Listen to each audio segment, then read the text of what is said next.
Good morning. Woo. Hope you're having a very energetic day. That's how I like to start my day. Good morning and welcome to the Profit Lab podcast. I am your host, Marie Torossian. I'm a certified 10X coach, CFO, auditor, certified public accountant, and chartered global management accountant. I serve the entrepreneurs through my CPA firm, Marie Torossian CPA, and through my management consulting agency, the Profit Lab. The Profit Lab podcast specifically serves to expand our mission to empower entrepreneurs by bringing their stories to the masses. We are thrilled to tell your story to inspire, empower, and uplift other entrepreneurs. Check out our website where we have the audio version of the podcast, theprofitlab.biz/podcast. So just a quick summary of what we did in the past few episodes. We launched the actual podcast on August 2nd, where I spoke about my entrepreneurial journey and shared some of the valuable takeaways from my experience so far. So I plan to feature entrepreneurs from all walks of life every week. So if you want to be a guest on my show, feel free to submit your application to support@theprofitlab.biz. Today is October 11th, and it is our 11th episode. How cool is that? 11. And we are live on Facebook at The Profit Lab Biz. We are live on LinkedIn, Marie Torossian CPA CGMA, and we are live on YouTube, Marie Torossian CPA channel. So make sure to please subscribe, follow, like, click the bell and all the whistles. And make sure to share so that other entrepreneurs can hear the stories of the entrepreneurs that we are interviewing here. So today, my guest is Leah Marone. She's a psychotherapist with 20 years of experience based in Charlotte, North Carolina. She has facilitated over 20,000 therapy sessions, writes for Psychology Today, and she's an expert forum contributor for Newsweek. As a mental wellness consultant, Leah works with companies, nonprofits, and schools on topics such as anxiety and stress, burnout, compassion, fatigue, productivity, effective communication, and emotional intelligence. With that, Leah, welcome to the Profit Lab. Well, thank you. And I'm loving the energy. And I love that I am the 11th guest on the 11th. I think that's really cool. I didn't even think about it, but it was like, oh my goodness, it just so happens. I'm glad you said that because I feel very honored about that. That's awesome. So Leah, usually I like to start my show with asking the guests to tell us a little bit more about themselves as who they are, because a lot of times when we get introduced, it's all about the business side of things, but it's good to know the person, so I'll give you leeway how much you want to tell us, but it's good to know you, the person, Leah Marone. Okay. Me, the person, Leah Marone. This is okay. This is going to make me think too. Well, let's see. I am a recovering pleaser. Okay. I am a recovering Division I anxiety-ridden athlete.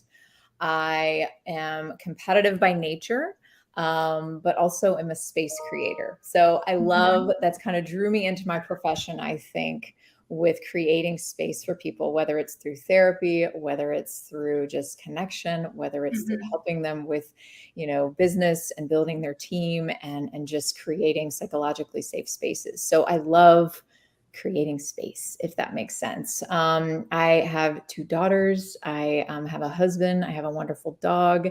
Family life is great. I think I was drawn to the profession I'm in because it does allow me to create space for all these different roles that I like. I love variety.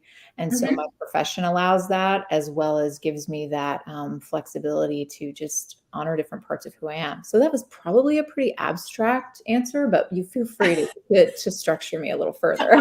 No, that's great, because I think I get exactly what you're saying, because many of us, we as entrepreneurs, that's kind of what we're looking for, but maybe we don't say it in the way you said it. Because for me, it was similar, right? I started an entrepreneurial journey because I wanted to be with my family. I wanted to be a good mom, have time for my family from that end, be great at what I'm doing, be happy with what I'm doing, you said it, it just brings you to the person that you are, like, what you're doing. So no, I love that. It wasn't too abstract, don't worry. Yeah, yeah. But I mean, the foundation of what I do and who I am professionally is, I'm a clinician. I'm a psychotherapist. I've worked in private practice for many years. And prior to that, I worked internationally. I worked in grief and loss centers. I worked with refugees. I've worked in Wow. schools. I've worked with juvenile justice. So I've worked in hospitals and ERs. And so I love the variety and the experience that I've been able to acquire. Mhm. And I think just for me, I grew up being an athlete. And so team was a big thing for me. And I attribute a lot of my learning, my hardships, my growing pains, my anxieties to being an athlete in a lot of ways. But it was the best training I could have ever had. And so I'm incredibly passionate about working with athletes. But I think one of the biggest things about being a clinician, especially in private practice, is it's quite isolating. I don't have my team. I don't have colleagues. I don't typically have that unity and that challenge from just my peers. I do from my clients, of course, but that's a different Yes. relationship. And so I think that really moved me into being more of an entrepreneur and kind of the Yes. second half of my profession, which is more of the consulting and working with companies and startups and businesses on just anything around mental health. It's interesting. I was talking with a CEO a few weeks ago, and he said, "So this mental health thing, like, this isn't going away, right?" And I was like, No "No, way. no, it's actually been here, and it's not going away." So it's this, it's not only leading workshops and training sessions on, you know, boundary setting, on compassion fatigue, on stress management, on all these things that have to do with wellness in the workplace. But it's also helping startups, like, how do we want to onboard people? How do we want to create this Mm. culture that really nurtures and fuels the wellness of our employees, and really understanding and reiterating that that's an individual journey and responsibility, but our environments and who we're around and who we're led by really, really, truly matters. And so I'm really on a mission with that. That is great. I mean, while you're saying that, I'm thinking, like, where I was working before. I'm like, that would have been really helpful to a lot of our staff. I think I tried to implement some strategies and some fun time, something to kind of build a culture. Obviously, it wasn't my thing. I'm technically the CFO. It's not supposed to be my thing. I'm supposed to be hiring someone to do it. But we were a nonprofit. You mentioned, you've worked with nonprofits too, and a lot of times, they're short on, budget, right? So it ends up being on the CFO or the COO to kind of figure things out. And I remember trying to figure out ways to kind of, okay, let's do a Friday, 1 hour where we can all hang out, do some fun stuff together to kind of cool off, de-stress and that kind of stuff, especially after having, let's say, a major event and everybody's like so burnt out, and not everybody can take off. So, take vacation. So I'm like, while you're saying that, I'm thinking, oh my God, that would be so awesome. Aw. So yeah, that's great. That's great work that you're doing. So what type of? I know we went very high level, corporate, nonprofit. So how large or how small are those companies that you work with usually? Yeah, great question. Great question. So I've worked with some very large companies that, are in the thousands and tens of thousands. And a lot of times what happens is one of their departments, whether it's their sales team, their finance team, Hmm. even the C-suite, will be like, we need help. We need this, we need this. And it's kind of this, assessment, I like to call it. I know it's clinical, but kind of going in and really asking a lot of questions and really Right. understanding how I can help. And so it's a lot of times when I've done these really large trainings or workshops with a lot of people, especially when it's focused around mental health, and a Hmm. lot of them are virtual for so long and we're kind of getting back to in person, people aren't as keen to ask questions. It's a very vulnerable thing, especially with some of the topics. And so a lot of times what I love to do, especially when it's a bigger organization, is having these more like, workshops or educational things that generate a lot of self-awareness, and they have tactics that they take home, but then Right. offering almost these mini Q&As or mini processing groups, I like to call it, where I only allow 8 people at a time in these sessions. Hmm. When people can come and collaborate and get validated and ask their questions. And so that format does really well with large organizations. I know a lot of the work I've been doing with teachers, especially in the Charlotte Mecklenburg public school system. I do a 3-part training series, and those are smaller groups. And so you can kind of do a lot of that within those small things and small environments, and the more intimacy is kind of a given. But I love working with large companies. The leadership has to be on board in any Right. situation. So a lot of times, especially HR professionals hit the brunt of a lot of things, especially during the pandemic. And so I was working a lot with their teams, but it was also like I found earlier on, like a lot of these are just Band-Aids because the leadership is not in alignment. Right. And so it's really getting in with the leaders to understand where they're at and the barriers. And a lot of them, unfortunately, are out of touch with a lot of what their employees are going through. It's a very common thing, especially with large organizations. So I love to answer your question. I love working with all different sizes, but there's definitely a different format that I use. And I think, the goals are the same, but my whole aim is to generate self-awareness, to generate change, and to give them the tools to be able to sustain that. It's not like here, let's just come in and let me give you a list of 10 things to do and cope with. We can Google that. It's like, how are we going to be able to come up with that and generate that awareness and that consistency and that sustainability? Yeah, of course.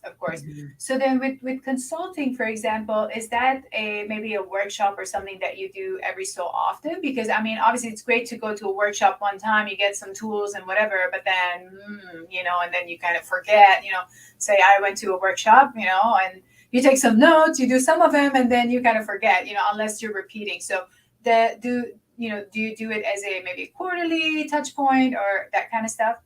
Absolutely. There's several companies right now that we do have a quarterly format, and there's a few that I have every 2 weeks. I call it like a Q&A coffee hour, and I'm on a Zoom call for 30 minutes. Okay. And if anyone wants to show up, great. And it's kind of like a reset. It's kind of like, hey, this is what I'm going through. And of course I offer one-on-ones, but I think it's more so that consistency. You're right. But I love working with leaders on how they can build those skills to carry that momentum, so there's not this reliance on me. And so, of course, I'm there for touch points. I'm there, to kind of help. But I think a lot of it is really, really, really generating and teaching and having that cultural shift so that a client, a company, a team, a leader can be self-reliant, if you will. So, but I do a lot of kind of maintenance work. And that's been great. And I think there's a lot of, especially, I've been on a few boards, and I think that's been a quarterly commitment, but there's times too where they're like, okay, we're seeing this, what can we do? And can you do this on like a macro scale? And then can we scale it back? And can we do that? So it's the beauty of it is that every company, every team has their own set of issues that tend to fall under similar umbrellas. Right. But there's different frameworks for handling that, just like an individual therapy. Wow, that is so amazing. While you were saying that, I was thinking, because you also, so many things, key points you made, and I was thinking, when you're doing these, recurring, I guess, meetings, and you said, it's whoever shows up, it's like, so from your experience, how much, like the percentage wise, it can be very high level, of course, but it's like, what percentage of leadership would show up versus staff? Ooh, good question. So a lot of times, I'm an accountant. Statistics is all I do. That's great. A lot of times it's depending on kind of the separation and the lack of fluidity in the organization or just how they're set up. I will separate those out a lot of times because you know what I mean? It's kind of like if a leader comes in, and then it's different. It's different what the theme is. If it's very structured and it's like, hey, we're going to talk about X.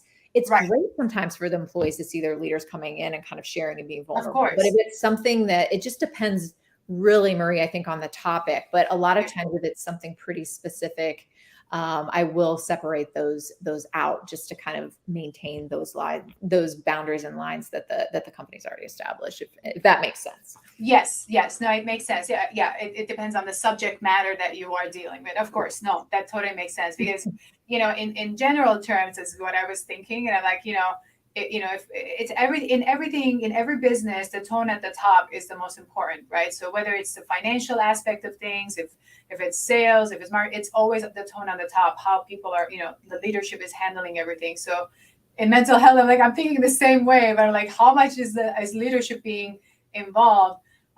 In the workshops or making sure their staff is being, getting the training and really benefiting from that training as well. So, yeah, Right. because So they learn. yeah, you're right. And so much of it too is like the themes are something to where everyone can relate. So it's kind of that boundary setting. How are you living proactively versus reactively? Like, let's Right. get in touch with our resilience and how can we do that? So they seem very vague, but like, I think a lot of times we can zero in and it can be something that's applicable to everyone, regardless if you're the CEO or you're, kind of at the lowest end of the pay scale, so there are a lot of times there are themes that everyone can relate to. And it's Like effective cool. communication, right? Like effective Absolutely. communication. Yeah.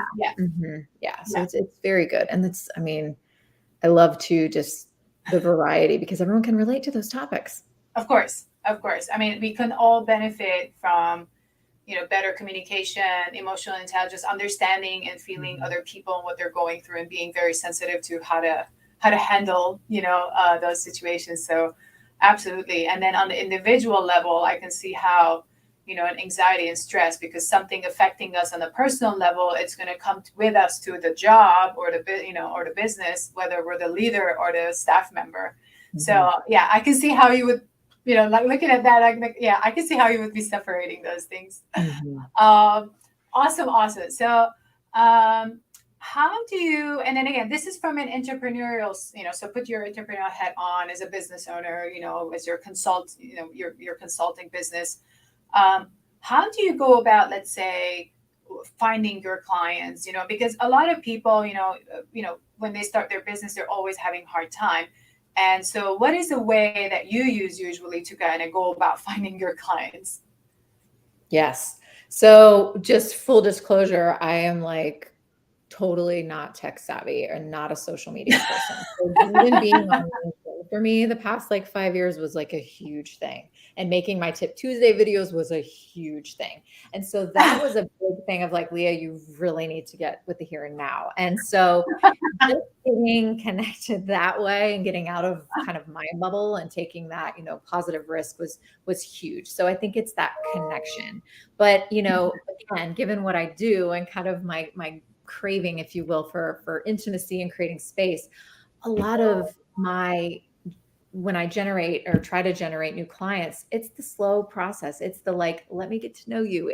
I'm searching Yeah. for that authenticity, and not that other people aren't, but I'm not on, trying to I'm not a salesperson. I'm not very good at it. So a lot of times it's through word of mouth still. I mean, I would have been done great in the 70s and 80s, to be honest with you, because but I think it's a lot of times it's just word of mouth. It's a lot of times through consistent posting.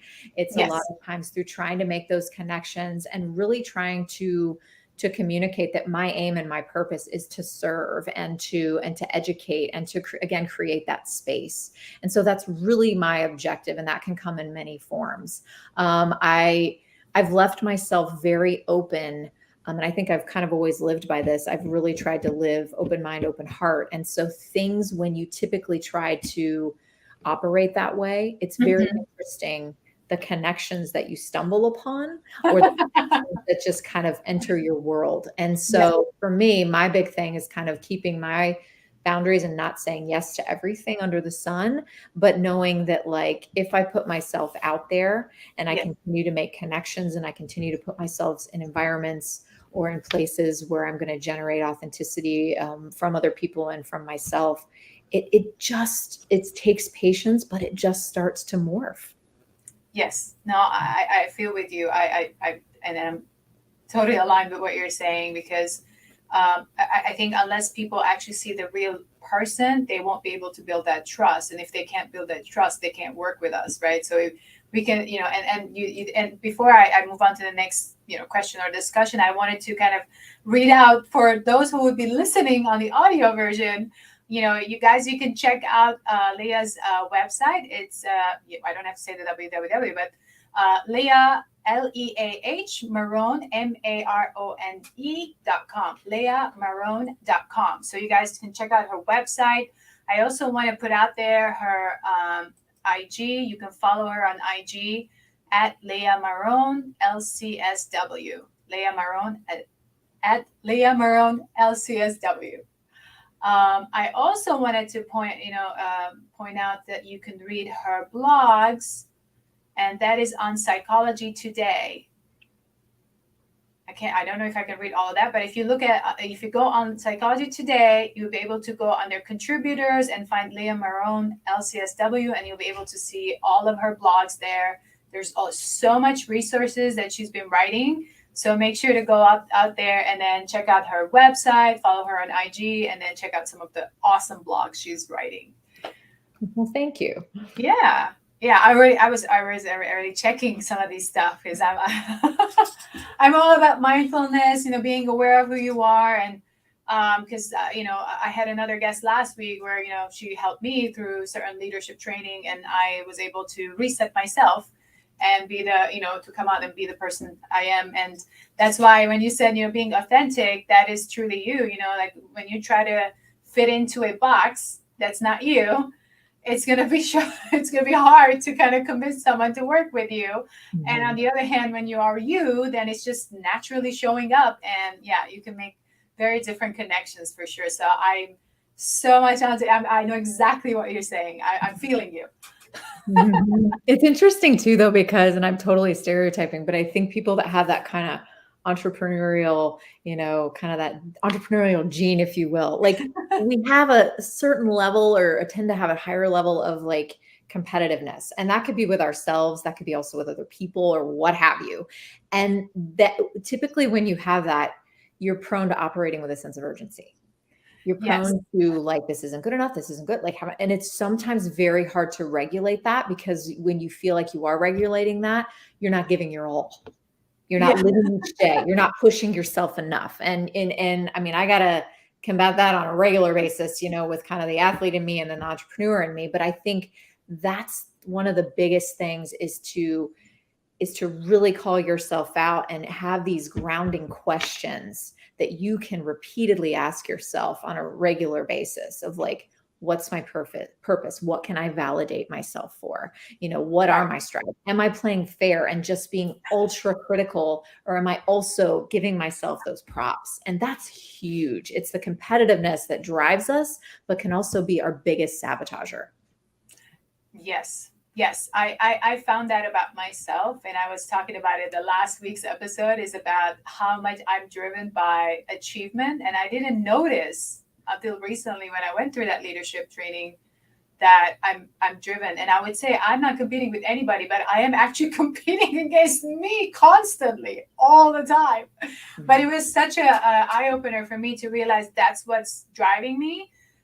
And at the same time, what's sabotaging me, because as soon as I don't hit that mark, I was actually stopping and being, oh my God. And then I knew how to break through that. And it was just a whole new game changer for me. So I'm loving this discussion. I'm just loving it. Oh, you've made some strides. That's awesome. That means you're in a good spot and you're going to keep going. Woo! Mm-hmm. Let's do this. Awesome. So let's see. What are so this is a question I ask all the time too. So as you were building out, whether your clinic or now your consulting business, what are some of the key challenges that you encountered that as you're building your business that you could share with our listeners and our viewers? Sure.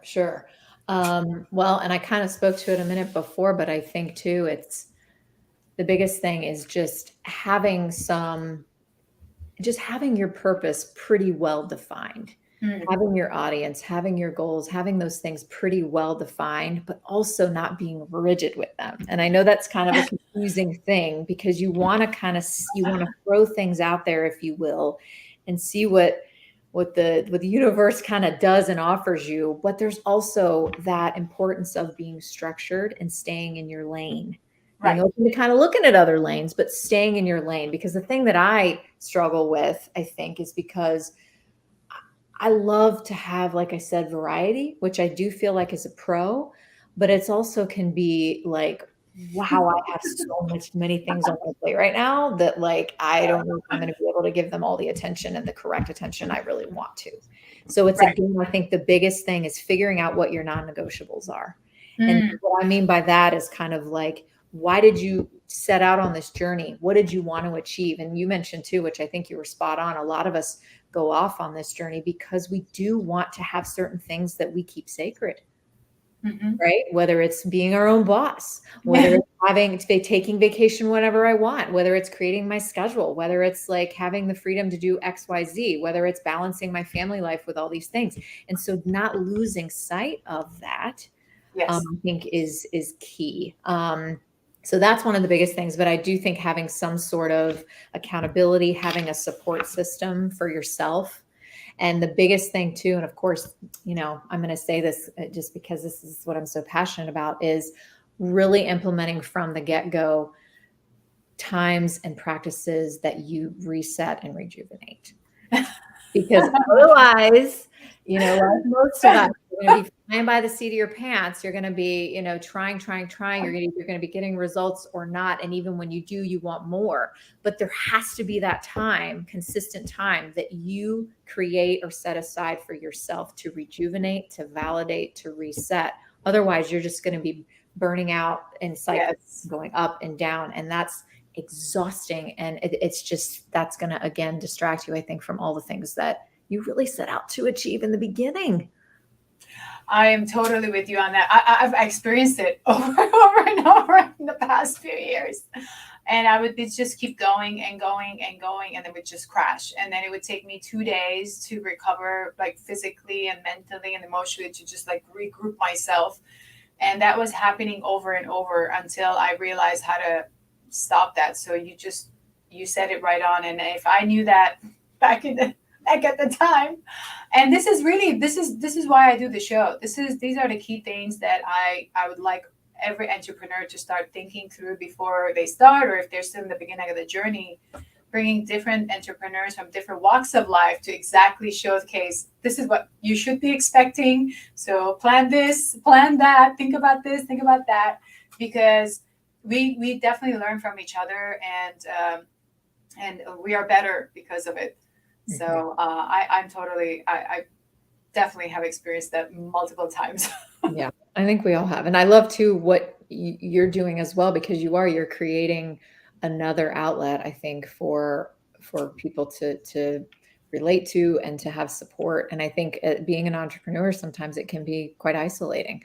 It is. So I think that's very important to kind of get your tribe, right? Get your Yes. crew, get your support network. And I think too, like if you're constantly after the dangling fruit or kind of creating your own hanging fruit, if you will, like that's just also a methodology that's like going to perpetuate exhaustion. Right. So really keeping yourself grounded on this is my objective. This is what I'd like to do. I'm open to other things and things that come my way. But the biggest thing that I think that a lot of entrepreneurs that I work with and that I've experienced myself is it's very hard to kind of create that structure for yourself at times. When you're Yes. working in corporate, when you're working with a team, when you're working under someone, there's an element of structure that's provided. And Right. a lot of Yes. times that's great. A lot of times we want to get away from that, but it's hard to generate our own, Oh, and of course. constant multitasking, distract into this. Oh, should I look at this? Oh, this is a new software I should look into. And we get so sidetracked on like our vision and our direction for that day Yes. that it's like, am I being productive? What the heck am I doing? And am I just spinning my wheels? And so having those objectives, and I think refraining from multitasking is huge. You just said the key word. I mean, I think a while back that multitasking was a word every freaking job description was being said, and it's the worst thing you can do. You cannot finish anything in a good way. And you're right, as an entrepreneur, you start realizing after a while, you're like, no, no, no, I got to block off time, focus time to finish one project in its completion and get it off my desk and or off my checklist before I move on to the next thing. And every time that I've gotten through this being distracted, I end up there and I'm like, what did I do again? I just can't even remember what I Yeah. actually worked on because Yeah. it was just so many things I did, but I can't really remember which one was productive. Mhm. So you just banged it on the head right now. Totally. That multitasking is a complete uselessness. You Mhm. have to know, they should be saying more like how to manage or your time, or how to use your time wisely in a productive manner versus multitasking. It's the worst thing you can do, to Yes. multitask. Yeah. I totally agree with you. Um, let's see. What are the other questions I usually ask? Usually I ask in the beginning, but in your case, maybe at the end. So, what is one thing that has been the biggest impact in your life? It could be business and or personal. What has been the biggest impact in your life? Hmm. Like impacted, you think impacted me like in terms of learning, or impacted me just like it was a game changer, or what do you think? Like, could be anything. Anything. What's the Mm. first thing that comes to mind? I mean, the first thing that comes to mind, I think, is, I mean, really just my experiences and my up and downs and my challenges with being being an athlete, and the level of athlete that I wanted to be, I craved to be, I worked hard to be, the anxiety that I battled with, the expectations, the perfectionism, the pressures, all the things Yeah, that clouded my vision, and that really speaks to how I am on a lot of levels, just individually as a person, not just an athlete. But I think the yeah, training that I got, and the feelings that it generated, and the vulnerability and the success and the failures and the all the things, like, it really was a great framework for me just venturing into other areas of my life. that's amazing. That's amazing. Yes, each of us have our own that biggest impact thing. Like so every person has said something. So in your case, it's very obvious because you always reference the athletic part of your life. And so yeah, that's most probably that is the biggest impact for you. For me, it's been growing up in a country where it was war most of my life. So that has been the biggest impact for me. And what I thought would have been something I should be hiding, once I started talking about it, it actually empowered me more. I didn't Mhm. expect that. So Mhm. for me, that is the biggest impact. And I now I just talk about it more comfortably, which before I never did because I was told to keep it quiet. Yeah. It's just, Yeah. but yeah, we don't realize that. But yeah, our biggest impact is it could be anything, but it just makes us who we are. Right. And I think too, it could be something that to others maybe listening or hearing about it, it could be like, oh, well, that doesn't seem that big. But again, the feelings that it generates for each individual are completely valid and authentic, right? Yes, So yes. that's interesting. If I could ask you a question too, like, what kind of happened or encouraged you to kind of make that shift to start sharing about just your past and the environments that you Yeah, witnessed and so raised yeah, in? for me, it was when I went to this leadership training last year in September, and my guest was last week, Sandra D. Robinson. So that was like really touching back to who I was as a younger person back in my country, and Mhm. that brought a lot of emotions of who I was, who I am.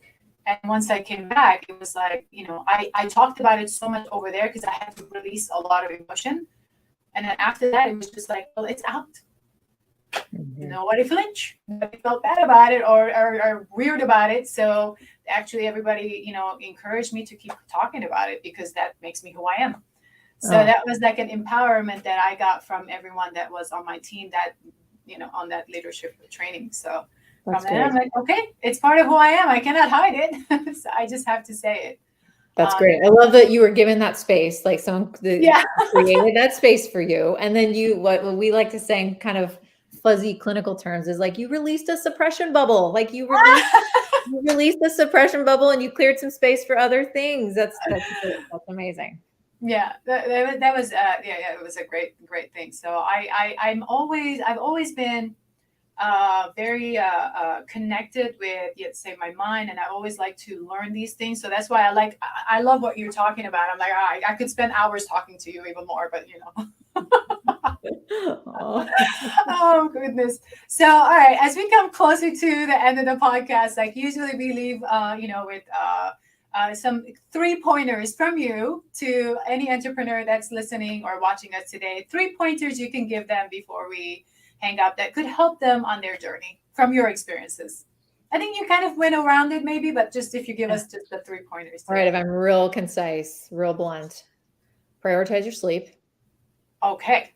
Yeah. Very important. That's Very a big important. one, because that right there is a foundation. And, as silly as it sounds, like adults need sleep routines too. Yeah. So if you're not sleeping, think about what you're doing before to prep yourself or not prep yourself, because I think sleep is huge. So that is a big one, and making that part of your rhythm and routine to prevent burnout, to keep yourself clear and focused and on in all the ways you want to be. So that's a big one. Maintain your Yes. sleep. Just for right there. I think the second one is identify what your non-negotiables are. And that kind of falls in line with what your boundaries are, who you Right. are, what you hope to achieve, learning how to say no. And, just really, I think that's a big thing. The other thing is like fueling the competitor in you, the go-getter in you, while also not giving it overarching power, if that makes sense. So it's kind of keeping that side of you in check, but as you do, know that it's also one of your biggest allies. It just needs to be kept at bay. And that's easier said than done, but I think a lot of you probably know what I'm thinking about. And that will come when you start establishing kind of your non-negotiables, when you start prioritizing your self-care and your rejuvenation, because you got stuff to do and you got to be you got to have a full tank as much as you can, rather than operating and carry around that full balloon and you're going to pop at any moment. Totally true. I agree with you. These are great pointers. Thank you so much for sharing with us these pointers and your story, Leah. We appreciate it. Thank you so much for being here. Any other last minute message you'd like to leave our audience with? Oh my gosh. Well, it's been an honor. Thank you for having me. I really appreciate it. I could talk to you for hours as well. I think just, keep your vision clear and go get it. Like, go get it. And know that there is support out there. Like, you're not doing it alone, even though it can be isolating. You're not doing it alone. So Absolutely. yeah. Awesome. Great, Leah. Congratulations to you on delivering excellent service to your corporate clients, your nonprofit clients. And to all of our viewers and our listeners, thank you so much for joining us today. Please remember to subscribe, share, like, click the bell button, all these hooplas that you got to do, and share the content. Please. This is great information we want to share with our fellow entrepreneurs so we can empower them as well. So let's empower each other through our experiences. So with that, until the next episode, have a wonderful and blessed rest of your week.